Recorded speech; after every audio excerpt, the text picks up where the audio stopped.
कल जो चीज़ें हम लोगों ने डिस्कस की थी उसमें लास्ट चैप्टर में हम लोग डिस्कस कर रहे थे first law of thermodynamics.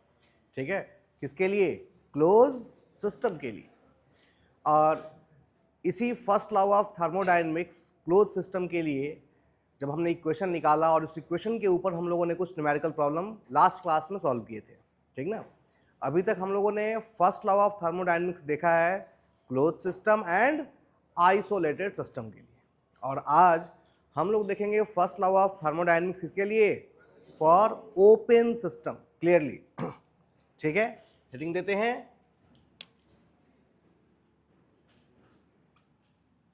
First law of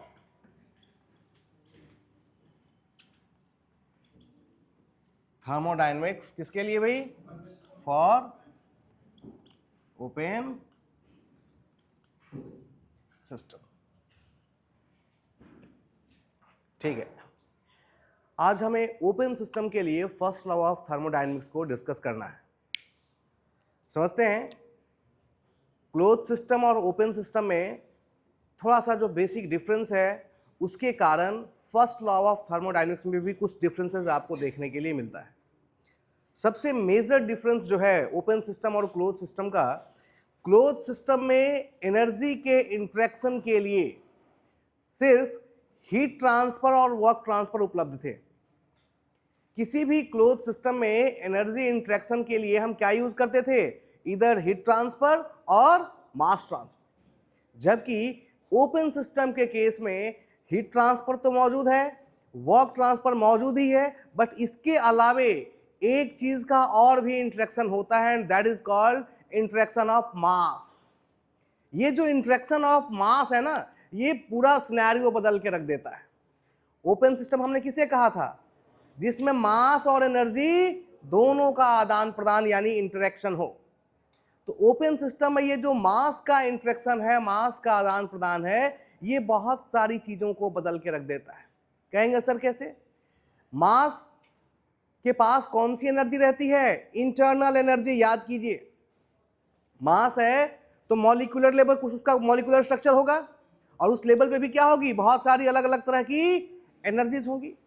और यहाँ मास का यानी अगर मास अंदर आ रहा है तो मास के साथ बहुत सारी एनर्जी भी अंदर आ रही होगी, और मास बाहर जाएगा तो बहुत सारी एनर्जीज भी क्या होंगी? बाहर जाएगी। क्लियर है? ये पहला चीज है जो ओपन और क्लोज सिस्टम को अलग करता है। दूसरा चीज हमें समझना है कि कौन सी बात ओपन और क्लोज सिस्टम को अलग करती है, वो है बाउंड्री। हम लोगों ने बाउंड्री के संबंध में पढ़ा। बाउंड्री क्या था? जो सिस्टम को सराउंडिंग से अलग करे, उसे ही हम लोगों ने क्या कहा था? बाउंड्री कहा था। अब ये बाउंड्री क्लोज और ओपन सिस्टम को अलग करती है। अगर आप याद करें तो क्लोज सिस्टम की बाउंड्री, एक साइड की बाउंड्री मूवेबल थी। क्लोज सिस्टम में एक साइड की बाउंड्री क्या थी? मूवेबल थी। अगर आप ध्यान से देखें तो ये हमारा क्लोज सिस्टम था, एक पिस्टन था और उसमें क्या लगा हुआ था? एक सिलेंडर लगा हुआ था, और इसके अंदर कुछ गैसेस थी। ठीक ना? ये गैस ही हमारा क्या था? सिस्टम था। इसके लिए देखेंगे तो ये बाउंड्री फिक्स है, ये बाउंड्री फिक्स है, ये बाउंड्री, बट ये जो पिस्टन है ये क्या कर सकता था? मूव कर सकता था। और अगर पिस्टन मूव करता यानी पिस्टन में डिस्प्लेसमेंट होता तो वहां पर हमें डिस्प्लेसमेंट वर्क मिलता था। क्लियर है? चूंकि पिस्टन मूव करता था, इसके मूवमेंट के कारण हमें कुछ वर्क मिलता था। ठीक ना? और उस वर्क को ही हम लोगों ने क्या कहा था? क्लोज सिस्टम वर्क कहा था, या फिर नन फ्लो वर्क कहा था, या फिर बाउंड्री वर्क कहा था। क्योंकि बाउंड्री क्या हो रही है? डिस्प्लेस हो रही है। बात समझ में आ रही है? लेकिन ये चीज इसको ओपन सिस्टम से अलग करता है। ओपन सिस्टम की सारी बाउंड्रीज फिक्स होती हैं। ओपन सिस्टम की सभी बाउंड्रीज क्या होती हैं? फिक्स। कोई भी बाउंड्री अपनी जगह से मूव नहीं करता। बात समझ में आ रही है?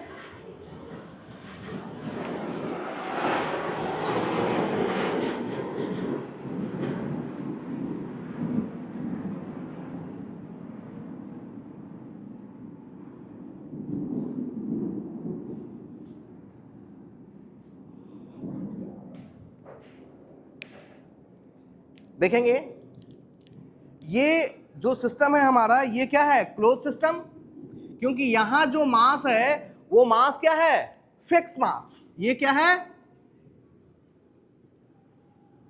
क्या ये मास कभी चेंज हो सकता है क्या? क्योंकि मास का इंटरेक्शन संभव नहीं है। मास इसे ना तो अंदर आ सकता है और ना ही बाहर जा सकता है। तो यहां का मास क्या हो जाता है? फिक्स। इस सिस्टम को हम क्या कहते हैं? क्लोज्ड।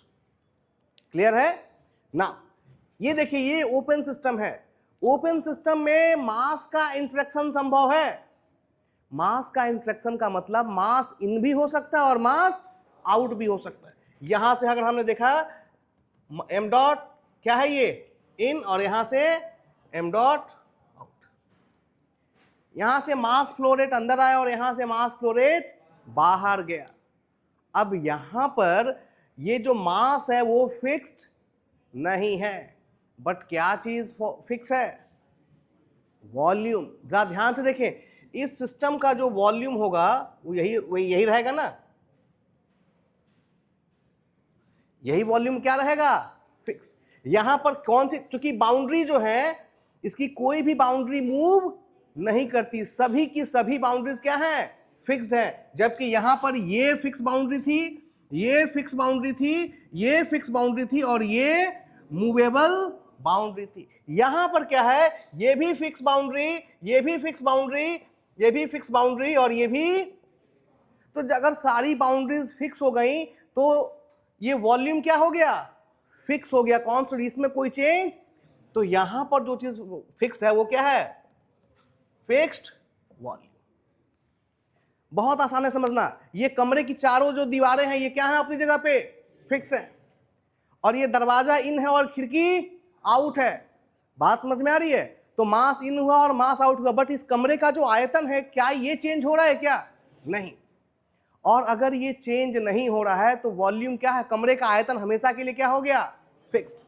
तो यहां पर इसी ओपन सिस्टम में ये जो फिक्स्ड वॉल्यूम है इसका एक खास नाम है कंट्रोल वॉल्यूम। जो वॉल्यूम फिक्स है, इस फिक्स वॉल्यूम को ही हम क्या कह देते हैं?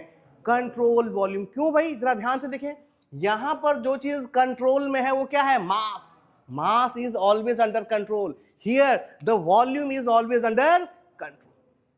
तो यहां पे जो वॉल्यूम है उसी फिक्स्ड वॉल्यूम को हम क्या कहते हैं? Control volume. ठीक है? यहां पर ये पिस्टन मूव करता था, इसीलिए इस वर्क का नाम, क्लोज सिस्टम वर्क का नाम क्या था? डिस्प्लेसमेंट। याद कीजिए, मैंने पीछे लिखवाया है। इसको हम क्या क्या नाम से जानते थे? PDV work, displacement work, boundary work, और कुछ कहते थे? Non flow work. Non flow भी कहते थे और क्लोज सिस्टम, इतने नामों से इसको जानते थे भाई। अब देखिए, यहां पर कोई बाउंड्री तो मूव नहीं कर रही है ना। अगर कोई बाउंड्री नहीं करे तो क्या डिस्प्लेसमेंट होगा? नहीं। तो ओपन सिस्टम के केस में डिस्प्लेसमेंट वर्क कितना हो जाएगा? 0, because all boundaries are fixed. जितनी भी बाउंड्रीज है सभी के सभी क्या है? फिक्स्ड है। सो इस केस में डिस्प्लेसमेंट वर्क कितना हो जाएगा? 0 हो जाएगा। तो अगर यहां डिस्प्लेसमेंट वर्क 0 हो जाएगा तो हमें वर्क कौन सा मिलेगा भाई? Work due to flow. यहां पर जो हमें वर्क मिलेगा उसको हम क्या बोलेंगे? क्या बोलेंगे भाई? Flow work. और क्या बोलेंगे? Open system work. और क्या नाम है भाई? Open system work. और क्या नाम है भाई? Control volume work. ठीक है? तो ओपन सिस्टम वर्क को भी कई नामों से जाना जाता है। पहला नाम क्या है भाई? Flow work. फ्लो क्यों कह रहे हैं? क्योंकि यहां मास का फ्लो हो रहा है, मास अंदर आ रही है और मास बाहर जा रही है। तो ओपन सिस्टम वर्क का दूसरा नाम है फ्लो वर्क। और चूंकि इस वॉल्यूम को, जो वॉल्यूम फिक्स्ड है, उस फिक्स्ड वॉल्यूम को हम क्या कह रहे हैं? Control volume. इसीलिए इस वर्क का दूसरा नाम है कंट्रोल वॉल्यूम वर्क। बात समझ में आ रही है? तो ओपन सिस्टम वर्क को हम इतने नामों से जानते हैं। क्लियर है? कौन सी चीज अलग कर रही है ओपन सिस्टम क्लोज सिस्टम को? यहां मास का फ्लो होता है और यहां मास का फ्लो नहीं, इसीलिए इसका नाम है नन फ्लो। और चूंकि यहां फ्लो होता है, इसका नाम क्या है? Flow work. बात समझ में आ रही है? चूंकि यहां मास का फ्लो होता है, इसलिए एनर्जी इंटरेक्शन के लिए हीट ट्रांसफर और वर्क ट्रांसफर के साथ एक एडिशनल ऑप्शन आपके पास अवेलेबल है, और वो है मास ट्रांसफर। जबकि यहां पर हमारे पास सिर्फ दो ही रास्ते थे एनर्जी इंटरेक्शन के, या तो हीट ट्रांसफर कर ले या तो मास ट्रांसफर कर, वर्क ट्रांसफर कर ले। मास ट्रांसफर की संभावना यहां नहीं थी। क्लियर है? तो अंतर समझ में आ रहा है? एक चीज और, कंट्रोल वॉल्यूम क्या है? अगर कोई सिंपली पूछे कि कंट्रोल वॉल्यूम क्या है, तो यह एक रीजन है। रीजन मतलब क्षेत्र। रीजन मतलब क्या है? क्षेत्र। यह एक रीजन है इन अ स्पेस। एक स्पेस में क्या है? एक क्षेत्र है having fixed size and volume, जिसका साइज से क्या है? फिक्स्ड है। अगर साइज से फिक्स है तो उसका वॉल्यूम अपने आप क्या हो जाएगा? फिक्स्ड हो जाएगा। क्लियर है? तो कंट्रोल वॉल्यूम एक रीजन होता है, कहां पे? स्पेस में, ब्रह्मांड में, यूनिवर्स में एक रीजन होता है जिसका शेप और साइज क्या रहता है? फिक्स्ड रहता है। और फिक्स शेप और साइज फिक्स होने के कारण इसका जो वॉल्यूम है वो क्या हो जाता है? फिक्स हो जाता है। इसी फिक्स्ड वॉल्यूम को हम क्या कह देते हैं? Control volume. ये बहुत आसान भाषा में ओपन सिस्टम कह देते हैं। यानी अब आपके दिमाग में क्लियर होना चाहिए कि कंट्रोल वॉल्यूम और कुछ नहीं है क्या? ओपन सिस्टम है। क्योंकि कंट्रोल वॉल्यूम में मास इन करता है और मास आउट होता है, और यही सेम चीज कहां पे होता है? ओपन सिस्टम में भी होता है। क्लियर है? यानी कंट्रोल वॉल्यूम का मतलब क्या है? ओपन सिस्टम है। ठीक है? अब कंट्रोल वॉल्यूम की कुछ प्रॉपर्टीज होती हैं, ठीक ना? क्या है उनको हम देखते हैं कि कंट्रोल वॉल्यूम में क्या क्या चीजें इंपॉर्टेंट हैं।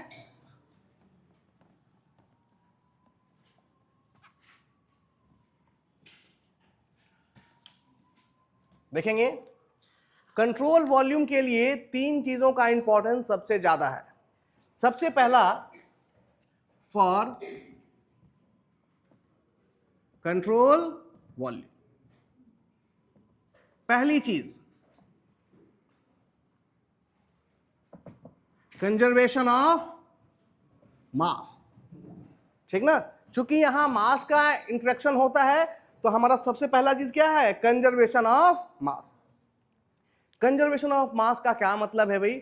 जितना मास फ्लो इन करेगा उतना ही मास फ्लो रेट आउट।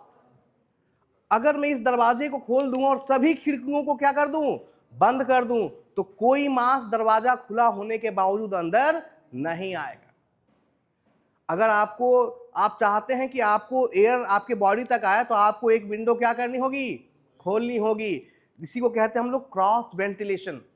अगर आप एक तरफ से बंद कर दें और सिर्फ दरवाजा खोल दें, तो कोई एयर अंदर नहीं आएगी। बात समझ में आ रही है? ठीक है? इसीलिए कंजर्वेशन ऑफ मास कहता है कि mass flow rate in should must be equal to mass flow rate out. यहां एक चीज आपको समझना होगा, और वो है m के ऊपर ये जो डॉट लिखा है, इसको क्या कहते हैं भाई? हम m डॉट का मतलब है मास फ्लो रेट। रेट का जैसे ही बात रेट की आती है, तो हम उसको किसके रिस्पेक्ट में देखते हैं? With respect to time. ठीक ना? तो मास फ्लो रेट का मतलब है, m डॉट का मतलब है मास पर यूनिट टाइम। क्लियर है? मास फ्लो रेट का मतलब क्या है? मास पर यूनिट टाइम। ठीक है? मास का, अच्छा, मास फ्लो रेट की यूनिट देखिए क्या होगी? मास का यूनिट क्या होगा? केजी, और टाइम का सेकेंड। तो यूनिट हो गया मास फ्लो रेट का केजी पर सेकेंड। इसको हम कैसे, किस फॉर्म में लिख सकते हैं? जरा देखिएगा, ध्यान से देखेंगे। यहां पर मास, आपको पता है कि डेंसिटी इज इक्वल टू क्या होता है? मास अपॉन, ये पहले हम लोगों ने इंटेंसिव प्रॉपर्टी में पढ़ा था। अगर आप यहां से मास लिखें तो ये क्या आएगा? Density into volume.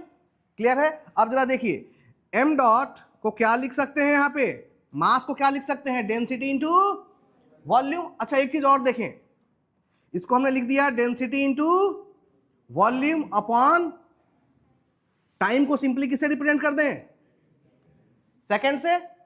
ठीक है, अब जरा देखिए, डेंसिटी वॉल्यूम क्या होता है भाई, एरिया इंटू लेंथ, हाइट कुछ भी करें, हाइट के लिए भी यूनिट क्या है, लेंथ ही, मीटर ही होगा। लंबाई हो, चौड़ाई हो या ऊंचाई हो, यूनिट क्या रहेगा, मीटर। तो एरिया इंटू लेंथ किसको लिख सकते हैं, वॉल्यूम अपॉन सेकेंड। अब जरा देखिए, रो एरिया को रिप्रेजेंट किया ए से, और length upon time, distance by time क्या होता है,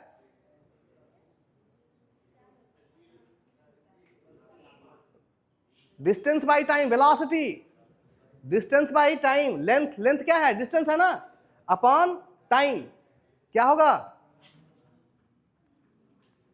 वेलोसिटी। ठीक ना? सो एम डॉट को सिंपली क्या लिख सकते हैं, रो ए वी, जहां रो क्या है, डेंसिटी, ए क्या है, cross sectional area, and v is the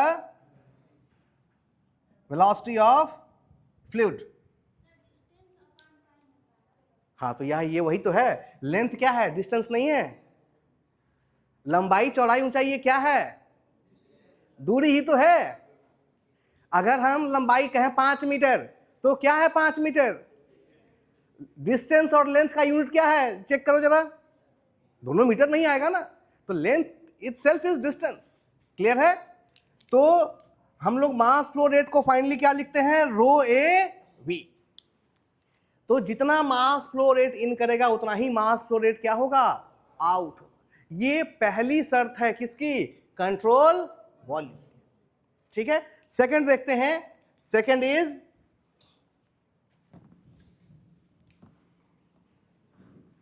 conservation of energy. Second क्या है भाई, कंजर्वेशन ऑफ, यहां मास की जगह क्या हो जाएगा, एनर्जी।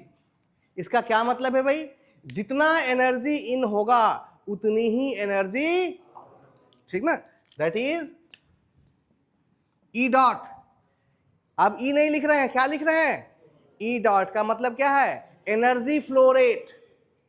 ठीक ना, E dot in should must be equal to E dot out, यानी जितनी एनर्जी इन हुई उतना ही एनर्जी आउट। इसका क्या मतलब है कि कंट्रोल वॉल्यूम की एनर्जी हमेशा क्या रहेगी, कांस्टेंट रहेगी, क्योंकि जो आया वो चला गया, जो कंट्रोल वॉल्यूम के पास था वो हमेशा कंट्रोल वॉल्यूम के पास ही रहेगा।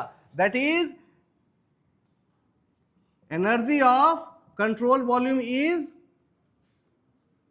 Always constant.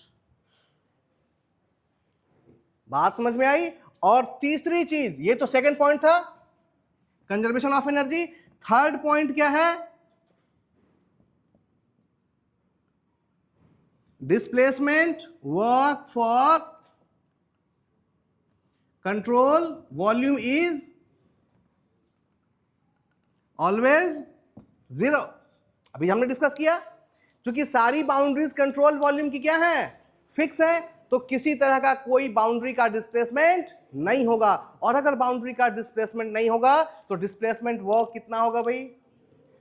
अब कोई पूछे ओपन सिस्टम के लिए पीडीवी कितना होगा, हाँ जी,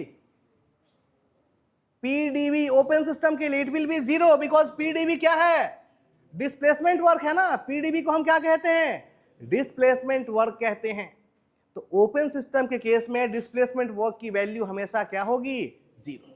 these are the three properties हैं जिनको हमें क्या करना है, ध्यान रखना है, किसके रिस्पेक्ट में, with respect to control volume. और ये कंट्रोल वॉल्यूम क्या है भाई, एक रीजन है, कहां पे, स्पेस में, जिसका शेप और साइज क्या है, फिक्स्ड है। क्लियरली है? इसी फिक्स्ड शेप साइज जो फिक्स शेप साइज का जो रीजन हमारे स्पेस में है उसे ही हम क्या कह देते हैं, कंट्रोल वॉल्यूम या simply open system. Control volume को ओपन सिस्टम क्यों कह रहे हैं, क्योंकि कंट्रोल वॉल्यूम में भी मास इन होता है और मास आउट होता है, और ओपन सिस्टम में भी मास इन होता है और मास आउट, इसीलिए कंट्रोल वॉल्यूम का दूसरा नाम क्या है, ओपन सिस्टम। क्लियर है? चलिए, कंट्रोल वॉल्यूम एक बच्चे ने हमसे बहुत पहले ही पूछा था, तो इसकी जगह यहां पे थी। आइए अब हमें समझना है स्टेडी फ्लो प्रोसेस। यहां पे जो प्रोसेस हो रहा है इसे हम लोग आइसोथर्मल, आइसोकोरिक, आइसोबेरिक नहीं कहते हैं, इसको क्या कहते हैं हम लोग, स्टेडी फ्लो प्रोसेस। ये जो आइसोकोरिक, आइसोबेरिक किसके लिए था, क्लोज सिस्टम के केस में, और यहां पर प्रोसेस का नाम क्या है, स्टेडी फ्लो प्रोसेस। ठीक है, बात समझ में आ रही है? आइए समझते हैं कि स्टेडी फ्लो प्रोसेस क्या है। सबसे पहले ये एक आइडियलाइज प्रोसेस है। क्या है, आइडियलाइज प्रोसेस है, यानी रियल में ये एग्जिस्ट नहीं करता। फिर बात आएगी कि जो एग्जिस्ट ही नहीं करता क्यों पढ़ा रहे हो फिर, इसलिए ताकि रियल में जो हम पढ़ते हैं वो कितना इसके नजदीक है ये चीज हम जान सकें। इसीलिए हम आइडियलाइज प्रोसेस को पढ़ते हैं, ताकि रियल में जो प्रोसेस हमारे पास अवेलेबल होगा आखिर हम उसको किससे कंपेयर करेंगे, ठीक ना, किससे। हम आपके क्लास में 60 बच्चे हैं, आपको 100 में 32 नंबर मिला है, तो आप कंपेयर करते हैं ना किससे, टॉपर से, टॉपर को कितना मिला, तब आप अपना हिसाब किताब लगाते हैं। वैसे ही जो भी रियल प्रोसेस हम पढ़ेंगे आखिर हमारा टॉपर कौन होगा, वो टॉपर कौन है, स्टेडी फ्लो, जिसको क्या हम आइडियल प्रोसेस कहेंगे। ठीक ना, हम अपने रियल प्रोसेस को किससे कंपेयर करें उसके लिए हम एक मानक तय कर लेते हैं, और वही मानक हमारा आइडियलाइज प्रोसेस होता है। जब हम कहते हैं कि हम चीजों को आइडियल मान रहे हैं, यानी हमने एक स्टैंडर्ड सेट कर लिया, और उस स्टैंडर्ड के रिस्पेक्ट में हम जो अपना रियल सिस्टम हमने बनाया है उस स्टैंडर्ड के रिस्पेक्ट में उसको क्या करते हैं, कंपेयर करते हैं कि हम उसके कितने नजदीक हैं, कंपैरिजन के लिए। बात समझ में आ रही है? सो स्टेडी फ्लो प्रोसेस एक क्या है, आइडियलाइज प्रोसेस है। अब कहेंगे भैया किस तरह की आइडियलाइज प्रोसेस है, ये एक ऐसा आइडियलाइज प्रोसेस है जिसमें किसी भी थर्मोडायनेमिक प्रॉपर्टी की वैल्यू किसी स्थान पर समय के साथ नहीं चेंज होती है। बात समझ में आ रही है? किसी भी थर्मोडायनेमिक प्रॉपर्टी की वैल्यू किसी स्थान पर समय के साथ चेंज ना हो, तो भाई आएगी बात किसके साथ चेंज हो, समय के साथ चेंज नहीं होगी, लेकिन किसके साथ चेंज होगी, स्थान के साथ चेंज हो सकती है। अगर ऐसा है तो उस प्रोसेस को हम क्या कहेंगे, स्टेडी फ्लो प्रोसेस। ठीक है, अगर बहुत आसान भाषा में कहें तो अगर प्रॉपर्टी की वैल्यू समय के साथ चेंज ना हो रही हो तो प्रोसेस को हम स्टेडी फ्लो प्रोसेस कहते हैं। क्लियर है? किसके साथ चेंज ना हो, समय के साथ। कहेंगे सर ये कैसा सिस्टम है, देखिए इसको समझने के लिए मैं एक कंट्रोल वॉल्यूम लेता हूं,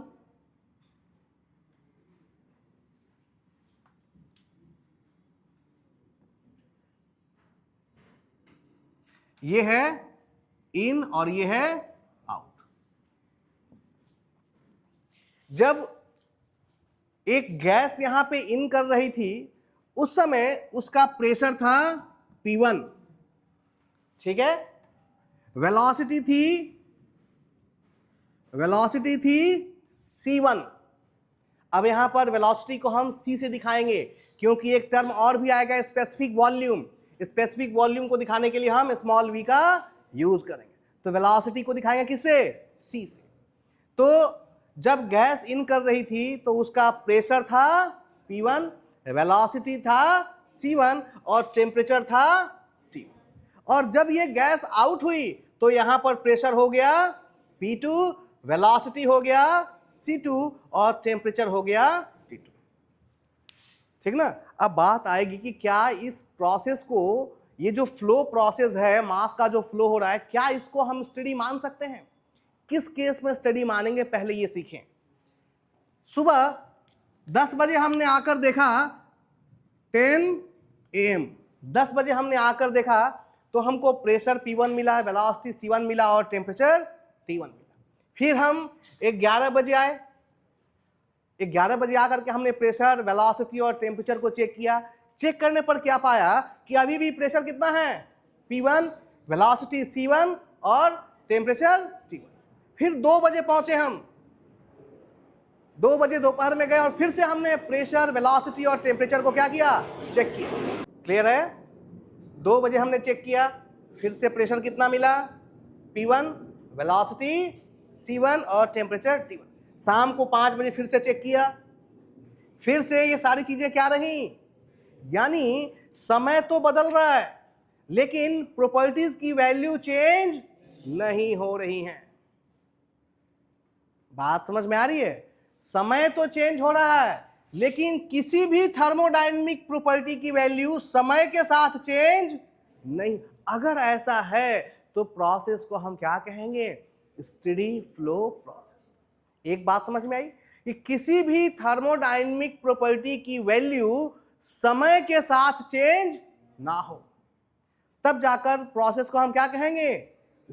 दूसरी लाइन क्या थी, अगर समय के साथ चेंज ना हो तो फिर किसके साथ चेंज हो, स्थान, स्पेस के साथ चेंज हो जाए। आप कहेंगे ये क्या होता है भाई, जरा ध्यान से देखिए।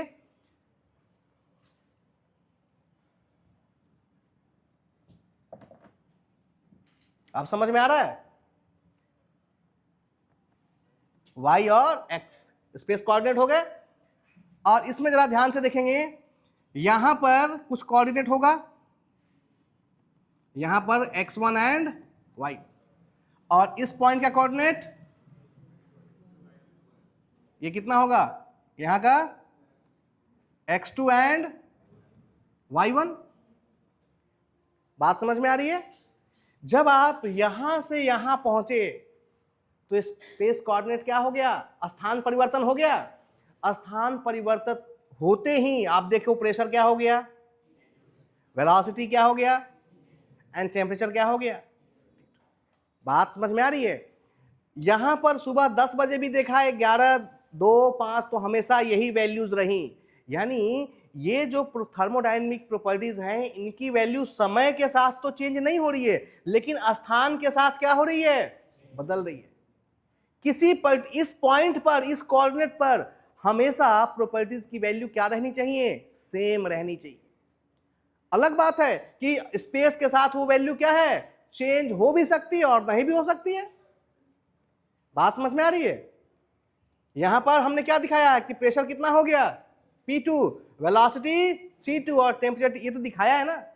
इट मे बी पॉसिबल कि कोई चेंज ना हो, बट एक संभावना है कि स्थान के साथ प्रॉपर्टी में क्या हो सकता है, बदलाव हो सकता है। तो स्टेडी फ्लो प्रोसेस किसको बोला गया, ऐसा प्रोसेस जिसमें किसी भी थर्मोडायनेमिक प्रॉपर्टी की वैल्यू समय के साथ चेंज ना हो। अगर ऐसा है तो प्रोसेस को हम क्या कहेंगे, स्टेडी फ्लो प्रोसेस कहेंगे। बात समझ में आ रही है? और यदि ऐसा नहीं है, प्रॉपर्टीज की वैल्यू समय के साथ चेंज हो रही हैं, तो उसे हम कहेंगे अनस्टेडी फ्लो प्रोसेस। एक तो स्टेडी यानी समय के साथ चेंज ना हो, और यदि समय के साथ चेंज होंगी, लाइक 10 बजे P1 था और 11 बजे आए तो ये क्या हो गया, P2, तो समय के साथ ये वैल्यू क्या हो गई,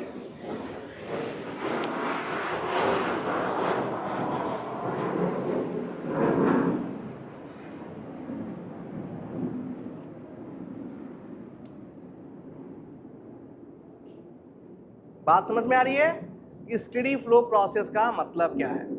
तो ओपन सिस्टम में हम जो प्रोसेस कंसिडर करते हैं वो क्या है हमारा, स्टेडी फ्लो प्रोसेस। क्लियर है?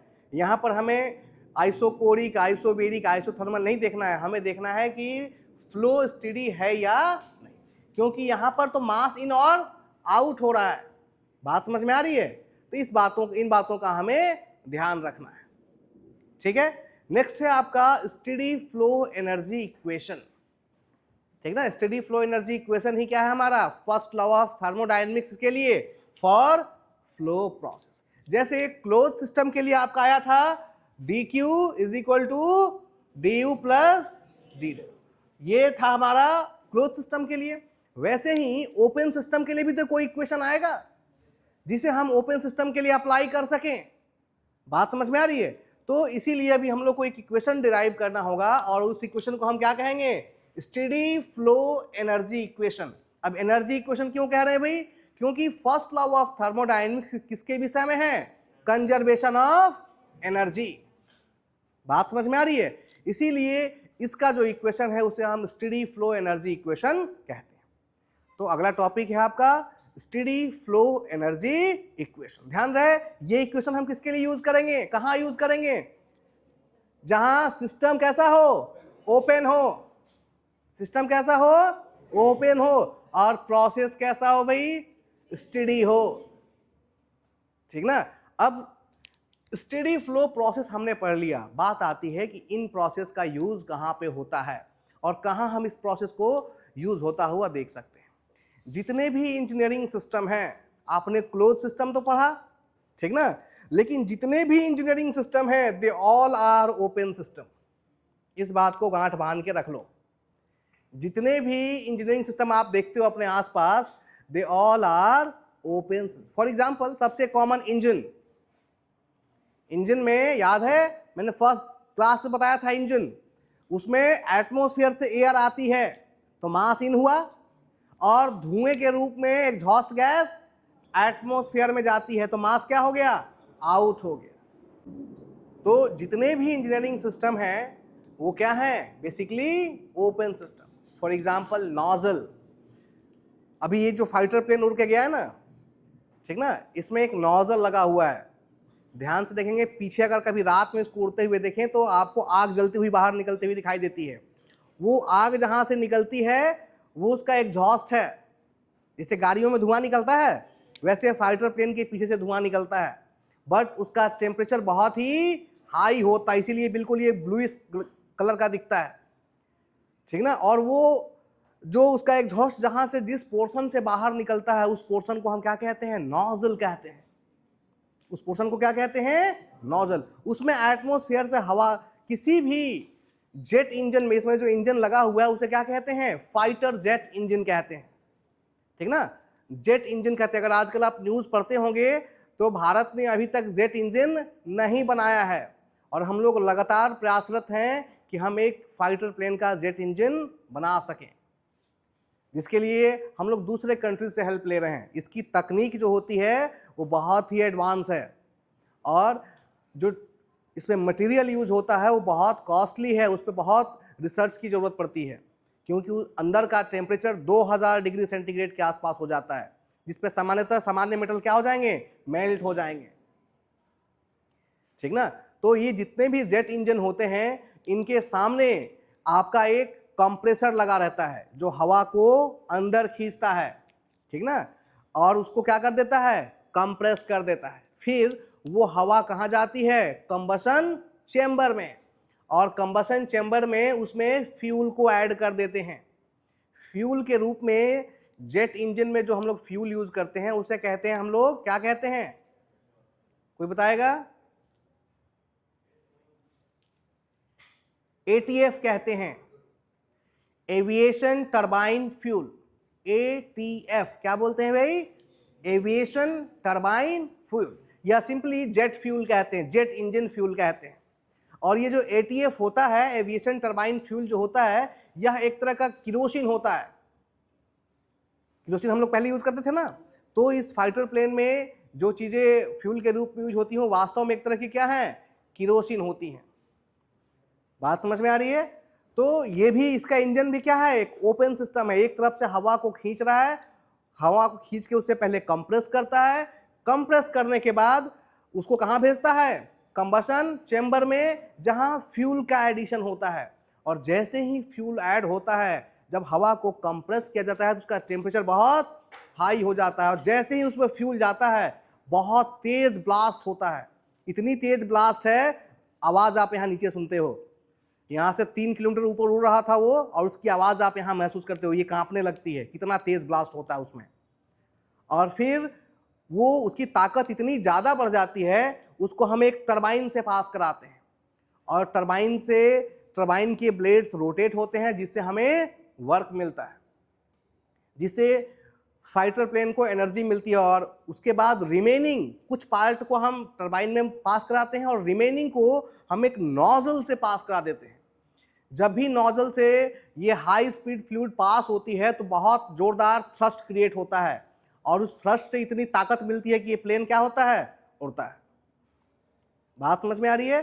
तो इसका इंजन भी क्या है? एक ओपन सिस्टम। ट्रेन का इंजन वो भी क्या है? ओपन सिस्टम है। वो भी एटमॉस्फेयर से हवा लेता है, और देखिए धुएं के रूप में फिर उसको बाहर, फिर डीजल इंजन की बात कर रहा हूं, उसमें धुएं के रूप में कहाँ जाता है? बाहर जाता है। जनरली जितने सिस्टम आप देखते हैं वो क्या है? हमारे ओपन सिस्टम है।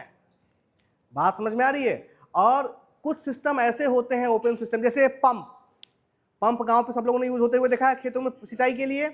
वो लगातार 10-10 घंटे चलता है, ठीक ना, और एक समान पानी लगातार निकल रहा है, तो उसको हम क्या मान लेते हैं? स्टेडी। सुबह में हमने खेतों में पंप ऑन कर दिया, और शाम तक हर घंटे जाकर देख रहे हैं तो मास लगातार निकल रहा है, प्रेशर, वेलोसिटी, टेम्परेचर पानी का क्या है? एक समान है।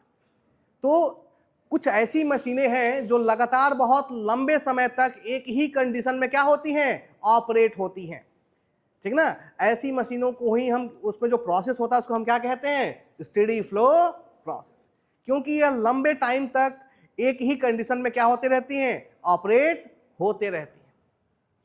बात समझ में आ रही है? तो अब हम लोगों को सीखना है, एक इक्वेशन डिराइव करना है, जो कि फर्स्ट लॉ ऑफ थर्मोडायनेमिक्स किसके लिए होगा? ओपन सिस्टम के लिए। और इसी इक्वेशन को हम क्या कहेंगे? Steady flow energy equation. क्या है इक्वेशन? देखते हैं भाई।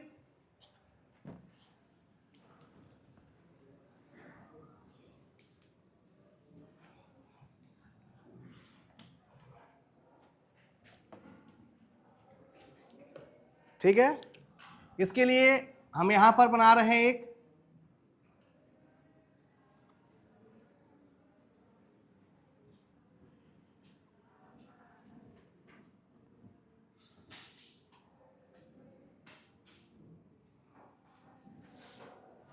ये है इन, और ये है, और ये है हमारा, ये जो इसका वॉल्यूम है, this is our control volume.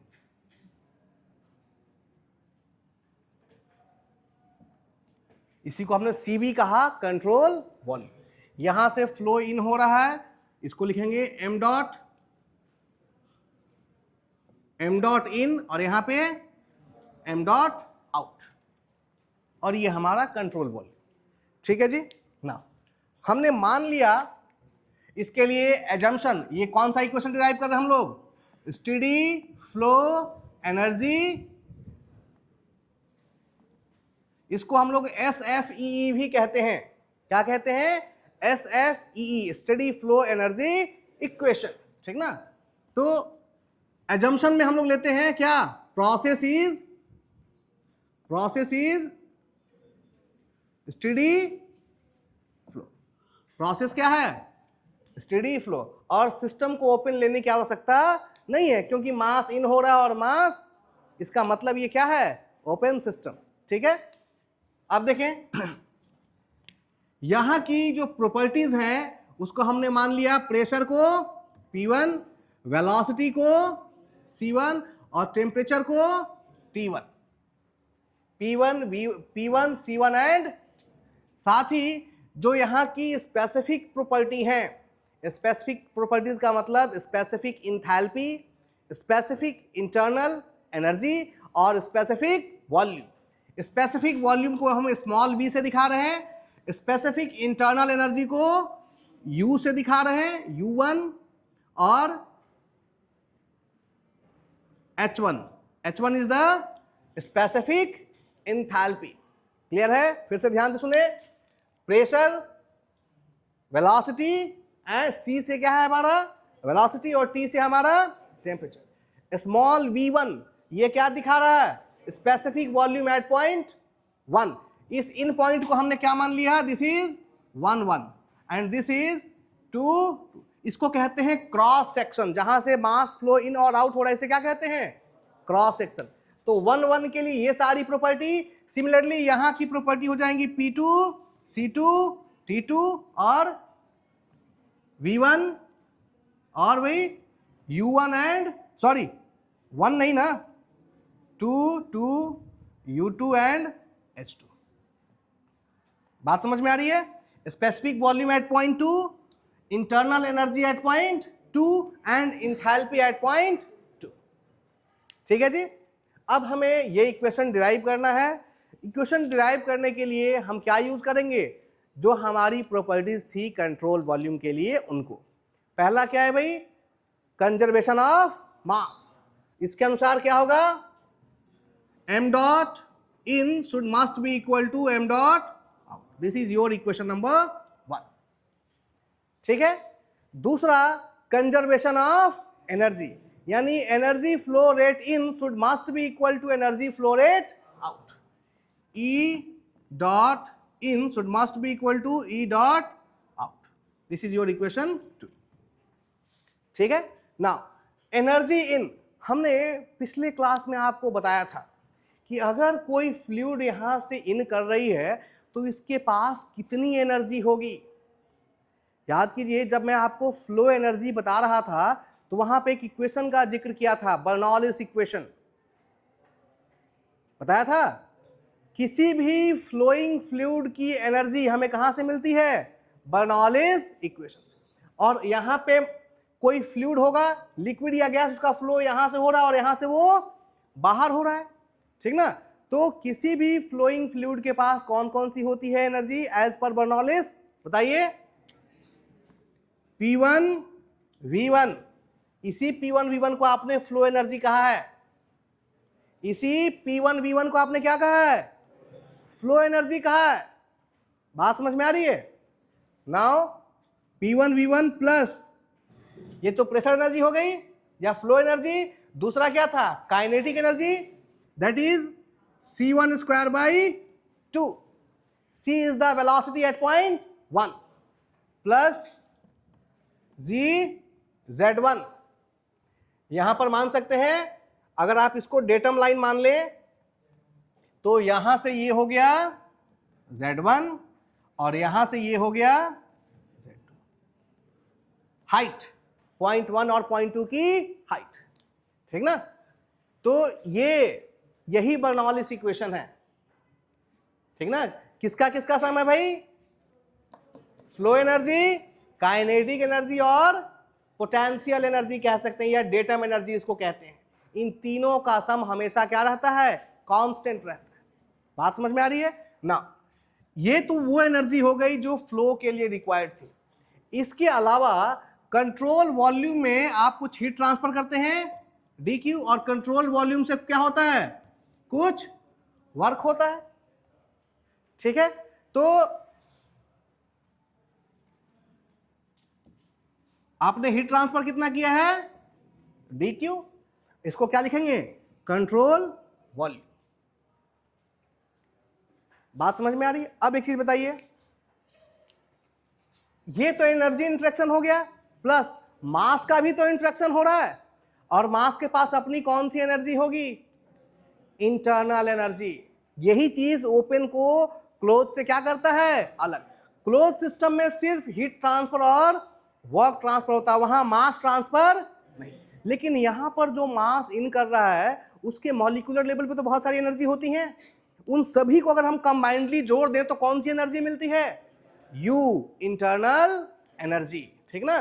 So plus U1 is the internal energy.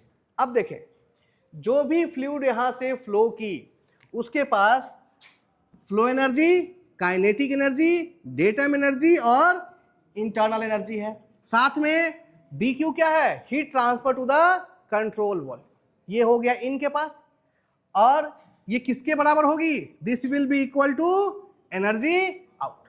अब जब यहां मास बाहर आएगा तो इसके पास कौन कौन सी एनर्जी, यही एनर्जी होगी, ठीक ना, कौन कौन सी भाई, इंटरनल एनर्जी कितनी हो जाएगी, U1 क्या बन जाएगा, ये 0.2 है तो U1 बन गया U2 plus P2 V2 plus C2 square by 2 plus G Z2 plus यहां आपने हीट दिया था, यहां पे आपको क्या मिलेगा,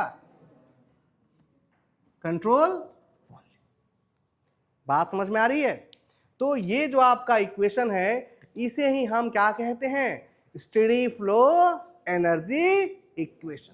अब इसको थोड़ा सिंप्लीफाई करते हैं, आइए देखते हैं कैसे, ध्यान दें, U1 plus P1 V1, U2 plus P2 V2, U plus PV क्या होता है भाई, इंथैल्पी H, पिछले क्लास में हमने पढ़ा था, U प्लस PV को कंबाइंडली हम क्या लिखते हैं, इंथैल्पी।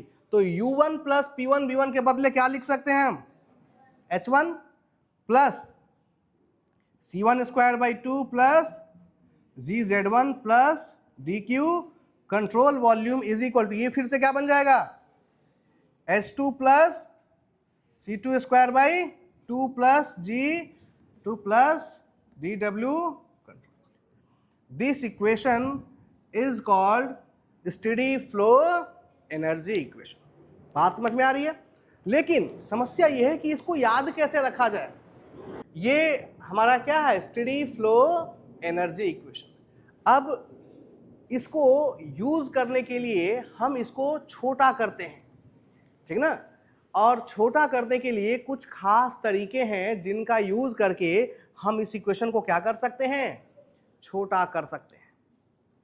क्या है भाई वो, हम क्या करते हैं, ये क्या है GZ1 और GZ2, इसको हम पोटेंशियल एनर्जी कहते हैं, और C1 स्क्वायर बाई 2 और C2 स्क्वायर बाई 2 ये भी क्या है, काइनेटिक एनर्जी। बहुत सारी ऐसी डिवाइसेस होती हैं जिसमें काइनेटिक एनर्जी में चेंज नेग्लिजिबल होता है। काइनेटिक एनर्जी में चेंज का मतलब किसमें चेंज, वेलोसिटी में चेंज, ठीक ना, किसमें चेंज, वेलोसिटी में चेंज। तो यदि किसी सिस्टम में मास इन हुआ और मास आउट हुआ, लेकिन इन और आउट की वेलोसिटी ऑलमोस्ट समान है, तो हम क्या कर सकते हैं, काइनेटिक एनर्जी को नेग्लेक्ट, इधर भी एक यूनिट है और इधर भी एक ही यूनिट है, तो दोनों को क्या कर सकते हैं, हटा सकते हैं। वैसे ही बहुत सारी ऐसी डिवाइसेस हैं जिनमें यहां से यहां और यहां से यहां का डिफरेंस बहुत ही कम है, ठीक ना। तो Z1 और Z2 ऑलमोस्ट क्या है, इक्वल है।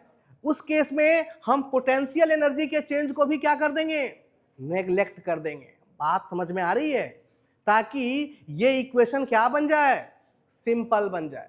क्लियर है क्यों नेग्लेक्ट कर रहे हैं। लेकिन ऐसा नहीं, जैसे नोजल एक डिवाइस है जिसमें काइनेटिक एनर्जी बढ़ जाती है, यानी वेलोसिटी क्या हो गई, बढ़ गई, उस केस में आप काइनेटिक एनर्जी को नेग्लेक्ट नहीं कर सकते। बात समझ में आ रही है। लेकिन कोई ऐसा डिवाइस है जिसमें काइनेटिक एनर्जी में चेंज नहीं हो रहा है, पोटेंशियल एनर्जी में चेंज तो हो रहा है लेकिन वो बहुत क्या हो रहा है, कम हो रहा है, नेग्लिजिबल हो रहा है, तो उस केस में हम काइनेटिक एनर्जी में चेंज और पोटेंशियल एनर्जी में चेंज को क्या कर देते हैं, नेग्लेक्ट कर देते हैं, ताकि हमारा इक्वेशन क्या हो जाए, सिंपल हो जाए। आइए इसको देखते हैं, सिंपल करते हैं।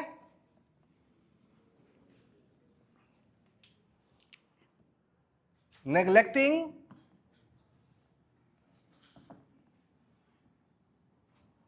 change in kinetic energy and potential energy, that is delta kinetic energy and is equal to change in potential energy is equal to 0। Delta का मतलब होता है चेंज, डी या कहीं कहीं डी को डेल्टा लिखा जाता है। डेल्टा के ई का मतलब है चेंज इन काइनेटिक एनर्जी, और चेंज इन पोटेंशियल लगभग किसके बराबर है, 0, नेग्लिजिबल है। उस केस में ये इक्वेशन क्या हो जाएगा भाई, जरा देखिए, H1 ये और ये खत्म हो गया, बचा क्या, DQ control volume is equal to H2 plus DW। अब ये इक्वेशन क्या हो गया भाई, सिंप्लीफाई हो गया, छोटा हो गया।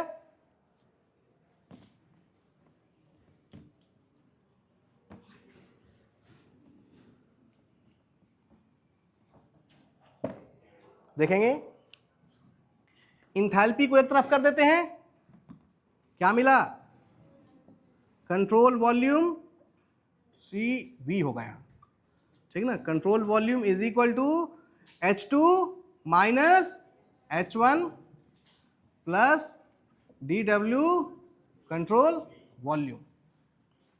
बात समझ में आ रही है, ठीक है। देखें जरा, DQ control volume H2 minus H1 को क्या लिख सकते हैं, can we write DH plus DW। अब आ गया आपका छोटा सा इक्वेशन, ठीक ना। अब इसको आप कंपेयर करो किससे, क्लोज सिस्टम से।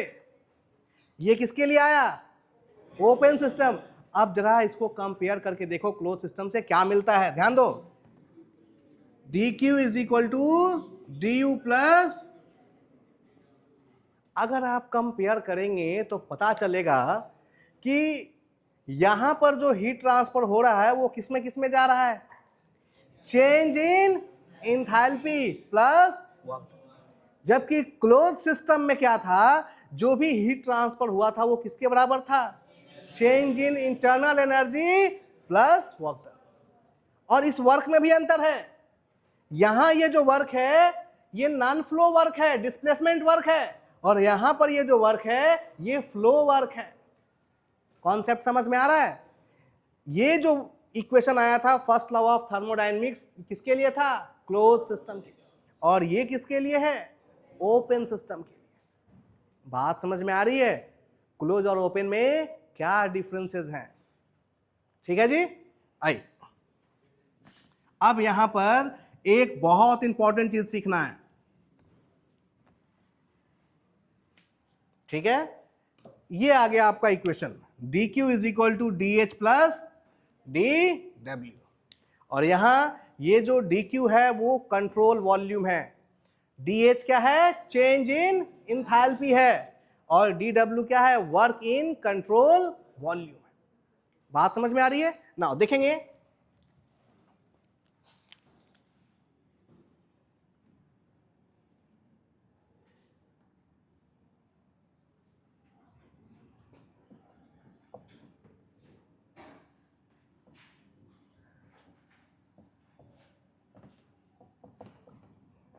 इन और आउट।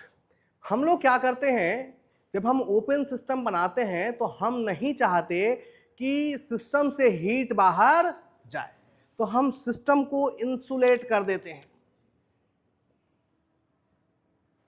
क्या कर देते हैं भाई, इंसुलेट कर देते हैं।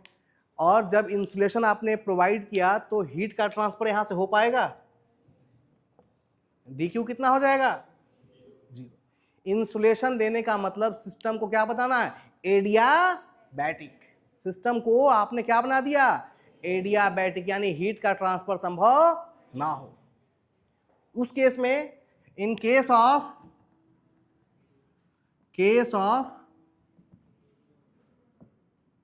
एडियाबैटिक प्रोसेस, अगर आप प्रोसेस को एडियाबैटिक बनाने के लिए आपने क्या कर दिया, इंसुलेशन लगा दिया, ताकि जो भी फ्लूइड अंदर जाए उसकी गर्मी अंदर ही रहे, सिस्टम से बाहर ना जाए। उस केस में ये जो DQ है ये कितना हो जाएगा, जीरो। हीट ट्रांसफर कितना हो गया, zero. In that case DW is equal to minus का DH।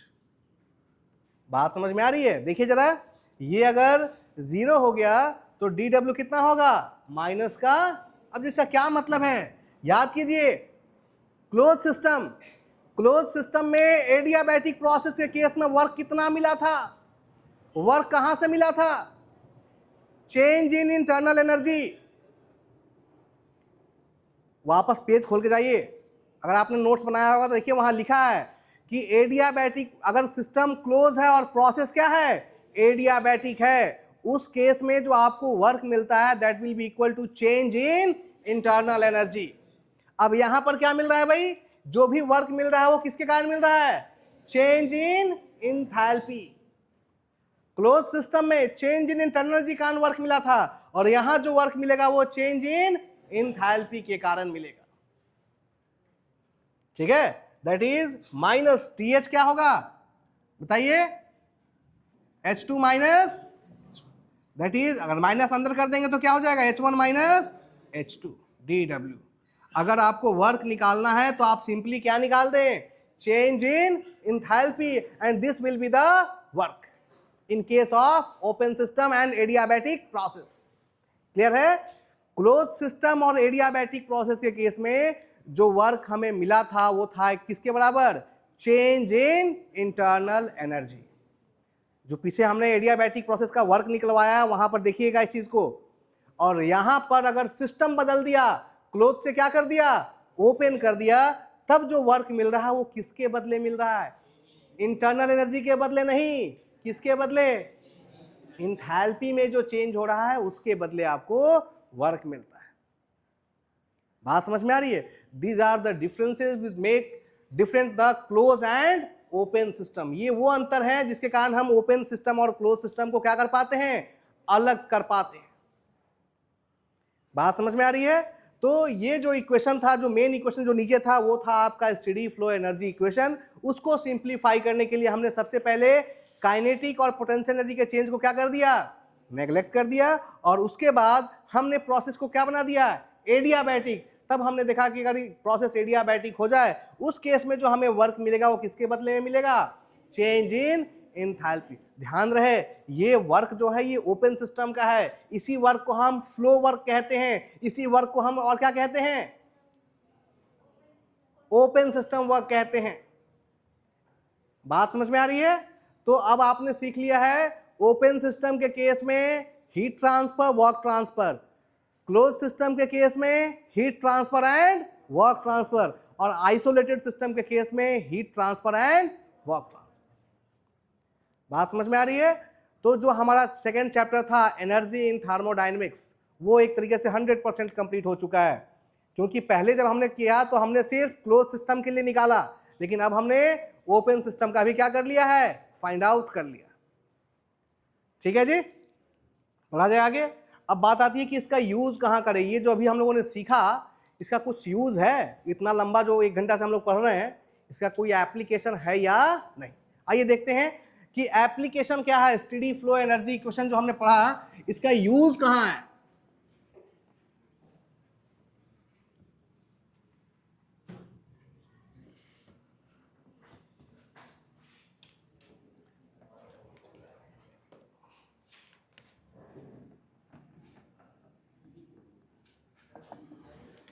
Application of steady flow energy equation क्या यूज है, ध्यान दें, जहां जहां ओपन सिस्टम दिखेगा वहां वहां इसका यूज होगा।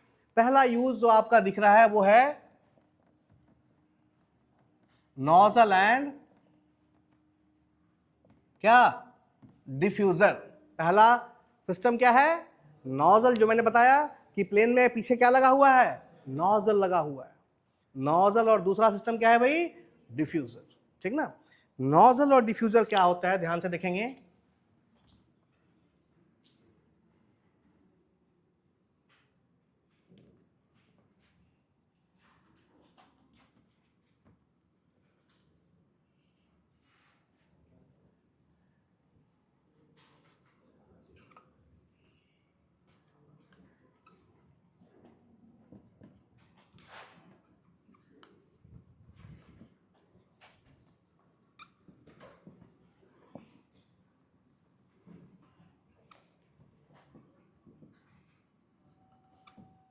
ये है नोजल और ये है डिफ्यूजर।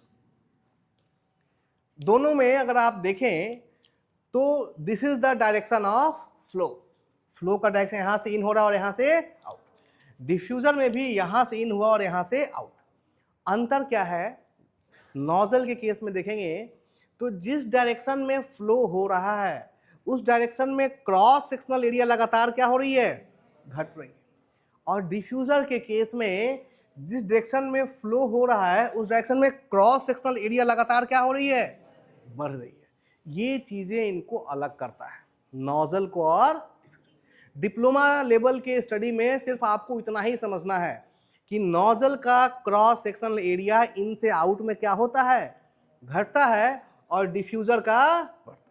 लेकिन हायर क्लासेस में आप जाएंगे तो देखेंगे कि एक वेलोसिटी रेंज के बाद ये जो नोजल है यही डिफ्यूजर बन जाता है, और जो डिफ्यूजर है वो क्या बन जाता है, नोजल।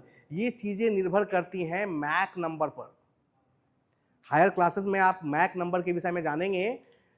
अभी हमने ये जो कंडीशंस बताई ये है सब सोनिक कंडीशन के लिए। सोनिक का मतलब होता है स्पीड ऑफ साउंड। सोनिक का मतलब क्या है, स्पीड ऑफ साउंड। ये जो फाइटर प्लेन उड़ रहा था ना, ठीक ना, इसको कौन सा प्लेन कहते हैं, सुपरसोनिक। इनको क्या कहते हैं, क्योंकि इनकी जो गति है वो साउंड की गति से क्या है, ज्यादा है। अगर ये ध्वनि की गति से उड़ते तो इनको हम सोनिक प्लेन कहते हैं। क्या कहते हैं, सोनिक फाइटर जेट प्लेन कहते हैं। और यदि इनकी गति आवाज की गति ध्वनि की गति से कम होता तो इसको हम सब सोनिक प्लेन कहते हैं, ठीक है। लेकिन ये जो फाइटर प्लेन है ये 1400, 1500, 1600 किलोमीटर प्रति घंटा की रफ्तार से उड़ते हैं, और स्पीड ऑफ साउंड कितनी होती है, लगभग 1200 किलोमीटर के आसपास प्रति आवर। चेक कर लीजिए जरा, चेक करें मोबाइल में, 1210 किलोमीटर पर आवर। तो अगर ये 1500 पे उड़ रहे हैं, 1600 पे उड़ रहे हैं, इसका मतलब ये ध्वनि की गति से ज्यादा तेज उड़ रहे हैं। So they are called supersonic plane. बात समझ में आ रही है, ठीक है। तो ये जो भी आपके एप्लीकेशंस हैं नोजल एंड डिफ्यूजर को, ये हम अगली क्लास में डिस्कस करेंगे। आज के लिए इतना ही, सर आ चुके हैं, ठीक ना। Okay, thank you.